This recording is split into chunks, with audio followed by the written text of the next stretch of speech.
എടാ നീ എന്താ ഉദ്ദേശിക്കണേ? ഇതിപ്പോ എത്രാമത്തെ അവധിയായെന്നാ? എടാ അവൻ തരും, തരായിരിക്കൂല.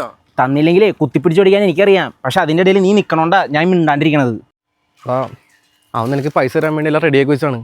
പെട്ടെന്നല്ലേ അവൻ്റെ അമ്മയ്ക്ക് വയ്യാണ്ടായത്. എന്ത് വയ്യാന്ന്? ഇതൊക്കെ അവൻ്റെ ഉടായിപ്പല്ലേ? എടാ സത്യമായിട്ടും അവൻ പൈസ റെഡിയാക്കി വെച്ചാൽ എനിക്കറിയാം. പിന്നെ ഈ സാധാരണക്കാരൻ്റെ ജീവിതമല്ലേ, എവിടെന്നെങ്കിലും കുറച്ച് പൈസ സ്വരുക്കൂട്ടി വരുമ്പോഴേക്കും എന്തെങ്കിലും ഒരു കാരണങ്ങളുണ്ടാവും. അതാ വഴി ചോർന്നു. നീ ഒന്ന് മനസ്സിലാക്ക്. എനിക്കത് നോക്കേണ്ട കാര്യമൊന്നുമില്ല.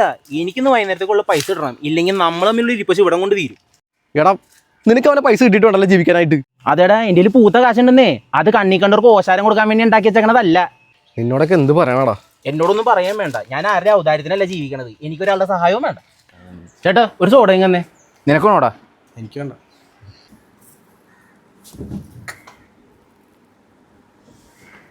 ഇതൊന്ന് പൊട്ടിച്ചോളോ? പൊട്ടിക്കാനാ? ഞാനാ? നിങ്ങളല്ലേ പൊട്ടിച്ചേരേണ്ടത്. ഓപ്പണറെ പുറത്താണ് ചേട്ടാ. ഞാൻ ഇവിടെ നിന്ന് ഇറങ്ങിയാലേ ചിലപ്പോൾ തപ്പി തടഞ്ഞ് വീഴും. പിന്നെ താനെന്തിനീ കടയിൽ തുറന്ന് വെച്ചിരിക്കണത്? ഇതൊക്കെ പൊട്ടിച്ചേരേണ്ടത് താനല്ലേ? എടാ മിണ്ടായിരിക്കും. ചേട്ടൻ്റെ കാലിനെന്തെങ്കിലും വയ്യായിക്കണ്ട? എൻ്റെ കാലിനല്ല, കണ്ണിനാണ് വയ്യായിക. ഒന്നേ പറ്റൂല. അയ്യോ സോറി ചേട്ടാ. പിന്നെ ചേട്ടൻ എങ്ങനെ കടയിൽ? ഈ കട എൻ്റെയാണ്. ഒരു 6 മാസം മുമ്പേ ദേ ഇവിടെ ഒന്ന് തലയിറങ്ങി വീണ് ഞാൻ. പിന്നെ കണ്ണു തുറന്നപ്പോൾ മൊത്തം ഇരുട്ടാ. മനുഷ്യനല്ലേ, എപ്പോഴാ എന്താ വന്നേന്ന് പറയാൻ പറ്റില്ലല്ല. ചേട്ടാ ആദ്യം ഞാൻ ദേഷ്യപ്പെട്ടില്ലൊന്നും വിചാരിക്കരുത് കേട്ടാ. ഞങ്ങളോട് ആദ്യം കേട്ടാ. എന്നാട്ടാ കാശ്.